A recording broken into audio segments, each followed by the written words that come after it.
अपन सूक्ष्म मापी यंत्रों के बारे में पढ़ेंगे। सूक्ष्म मापी यंत्र वह यंत्र होते हैं जिनके द्वारा किसी भी जॉब की या किसी भी वस्तु की छोटी से छोटी माप को परिशुद्धता के साथ लिया जाता है, वह सूक्ष्म मापी यंत्र कहलाते हैं।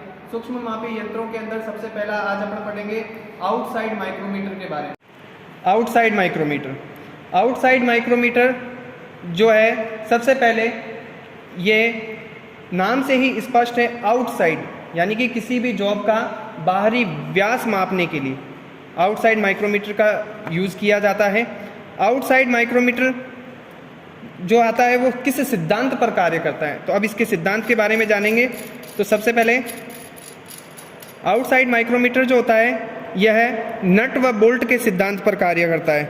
आउटसाइड माइक्रोमीटर का जो ये वाला भाग होता है यह नट का कार्य करता है तथा ये वाला जो भाग है यह बोल्ट का कार्य करता है। नट बोल्ट या स्क्रू पिच की लीड व पिच के सिद्धांत पर कार्य करता है।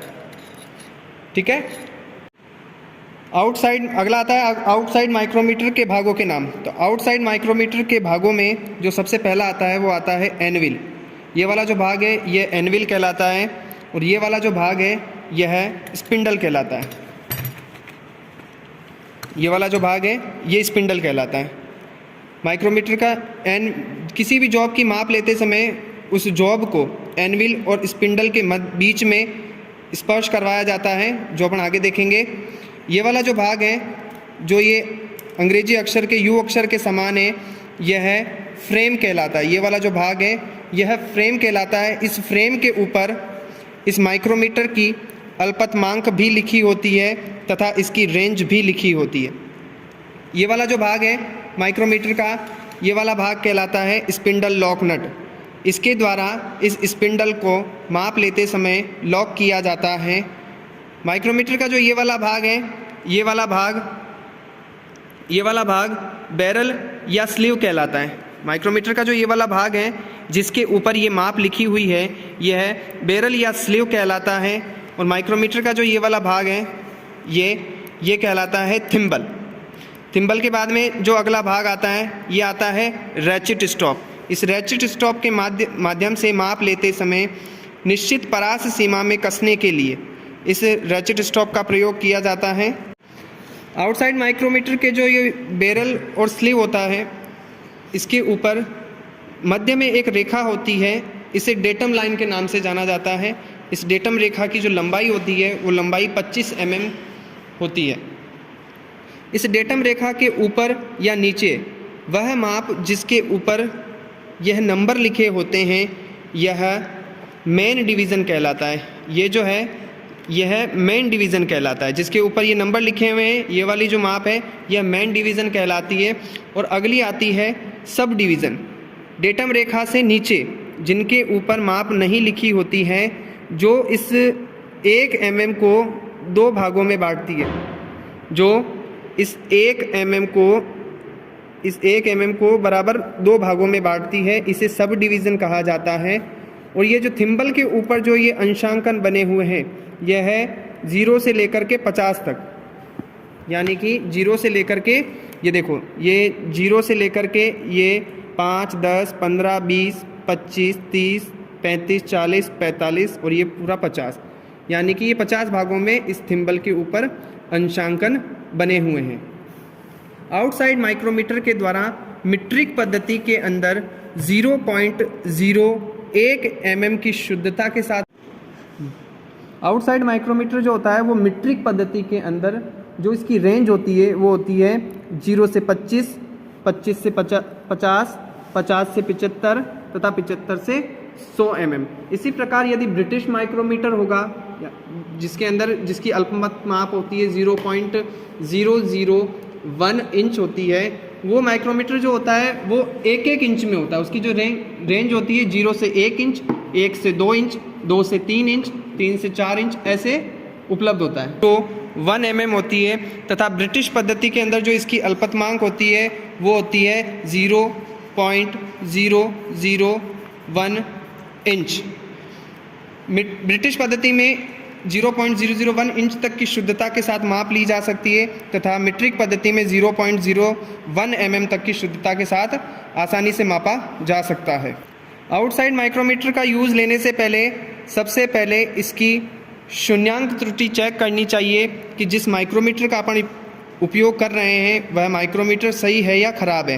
तो शून्यांक त्रुटि जांचने के लिए माइक्रोमीटर के साथ यह एक स्केल दिया जाता है।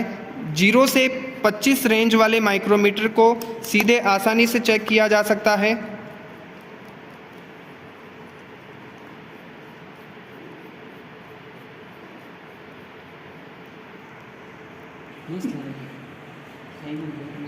जीरो से 25 mm की रेंज वाले माइक्रोमीटर को चेक करने के लिए एक्सटेंशन स्केल की आवश्यकता नहीं होती है, उसे सीधे ही चेक किया जा सकता है।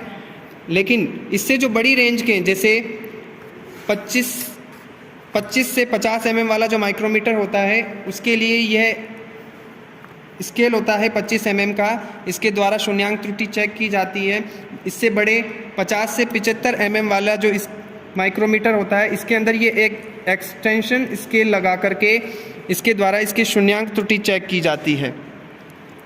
इसकी जो शून्यांक त्रुटि होती है वो दो तरह की होती है, धनात्मक त्रुटि और ऋणात्मक शून्यांक त्रुटि। आउटसाइड माइक्रोमीटर के साथ में एक ही आता है हुक स्पैनर। इस हुक स्पैनर की सहायता से इस बैरल या स्लीव को, इसके अंदर ये एक होल होता है, इस होल में फंसा करके इसे आसानी से सेट किया जा सकता है। आउटसाइड माइक्रोमीटर के अंदर एनविल और स्पिंडल का जो ये बीच वाला भाग है, एनविल और स्पिंडल के आगे के 1 या 2 mm भाग को कार्बाइड किया जाता है, जिससे कि माप लेने के दौरान आगे वाला सरफेस घिसता नहीं।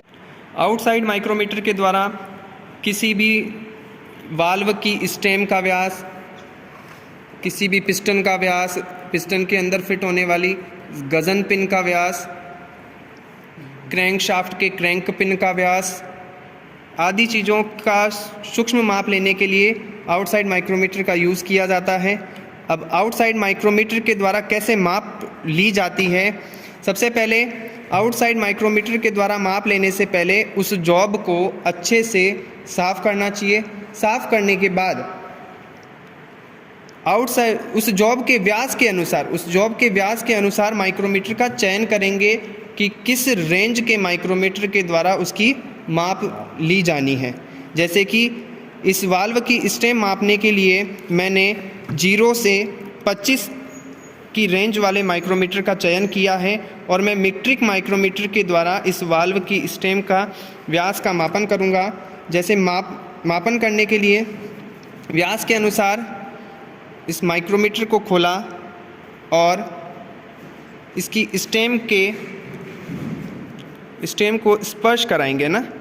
मैं रैचेट स्टॉप के द्वारा कसूँगा निश्चित परास सीमा में। जैसे ही रैचेट से आवाज़ आती है मैं रुक जाऊँगा। रुका और स्पिंडल लॉक नट के द्वारा इसे लॉक किया। लॉक करने के बाद मैं इसे बाहर निकालूँगा और जो ये मैंने माप ली है इस माप को मैं पढ़ूँगा। तो सबसे पहले जो माप आती है, सबसे पहले मैं मेन डिवीज़न की माप देखूँगा। मेन डिवीज़न में सबसे पहले मेन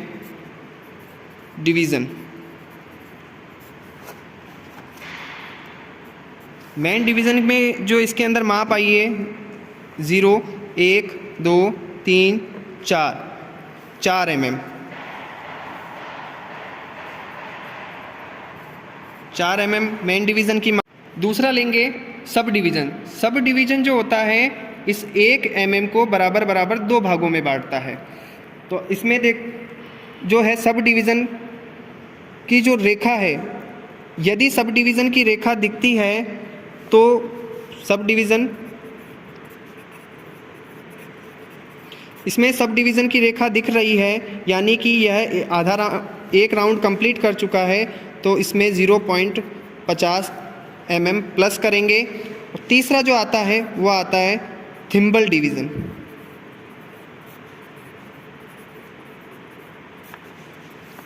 थिम्बल डिवीज़न में ये देखेंगे कि डेटम रेखा की सीध में वह कौन सी रेखा है।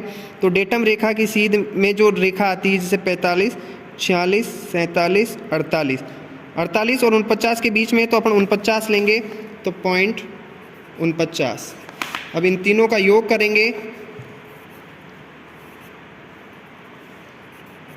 तो अपने जो माप आई है, इस वाल्व के स्टेम का जो व्यास आया है, इस वाल्व स्टेम का जो ये व्यास आया है, इसकी जो मोटाई आई है 4.99 mm। अगला हम आउटसाइड माइक्रोमीटर के द्वारा पिस्टन की गज़न पिन का व्यास करेंगे। तो सबसे पहले पिस्टन से गज़न पिन को बाहर निकाला, बाहर निकाल करके उस गज़न पिन को अच्छे से साफ़ किया। साफ़ करने के बाद अब उसके व्यास का मापन करेंगे। तो वही गज़न पिन की मोटाई के अनुसार माइक्रोमीटर का चयन किया और उसे खोलकर इस गज़न पिन को एनविल और स्पिंडल के स्पर्श करा करके इस रैचेट स्टॉप की सहायता से टाइट किया। जैसे ही रैचेट स्टॉप से आवाज़ आती है रुक जाना है स्टॉप। उसके बाद में स्पिंडल लॉक नट को लॉक किया और आउटसाइड माइक्रोमीटर के द्वारा ली गई माप को पढ़ेंगे। तो सबसे पहले मेन डिवीज़न की माप,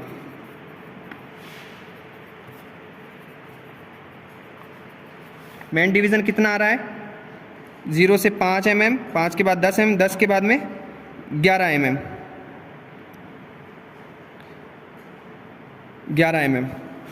11 के बाद देखेंगे कि ये 0 क्रॉस कर चुका है।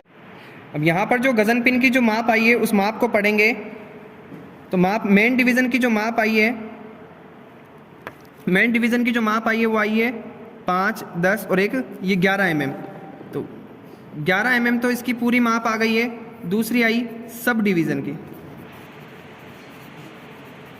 सब डिवीज़न की इसकी माप है। सब डिवीज़न में देखेंगे कि 11 mm के बाद में नीचे कोई रेखा, सब डिवीज़न की रेखा नहीं दिख रही है, तो अपन 0 0 काउंट करेंगे। उसके बाद में तीसरा आता है थिम्बल डिवीज़न। थिम्बल डिवीज़न में देखेंगे इस डेटम रेखा की सीध में कौन सी रेखा मिल रही है थिम्बल की, ये मिल रही है 40 mm, 0.40 mm, तो 0.40। तो इसको काउंट करेंगे 0, 4 और 1, ये आएगा mm में। तो अपन ने जो ये गज़न पिन का जो व्यास मापन किया था, इस गज़न पिन का जो व्यास मापन किया, इसकी जो माप आई है वो आई है 11.40 mm।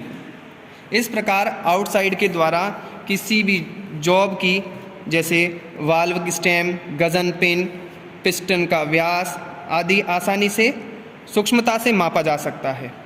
आउटसाइड माइक्रोमीटर का उपयोग लेने के पश्चात सबसे पहले सावधानी क्या रखनी है, कार्य खत्म होने के पश्चात इस माइक्रोमीटर को अच्छे से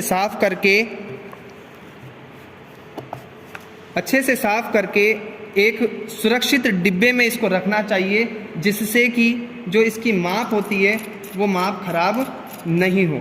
इसके द्वारा जो माप क्योंकि यह एक सूक्ष्म मापी यंत्र है, इसीलिए इसे सुरक्षित डिब्बे में रखना चाहिए। क्लास में हमने आउटसाइड माइक्रोमीटर के भागों के बारे में तथा इसकी रेंज के बारे में व आउटसाइड माइक्रोमीटर से किन जॉब का माप लिया जा सकता है, जैसे पिस्टन का व्यास, गज़न पिन का व्यास, वाल्व स्टेम का व्यास आदि के बारे में मापन कैसे किया जाता है, माप को कैसे पढ़ा जाता है, इन सब के बारे में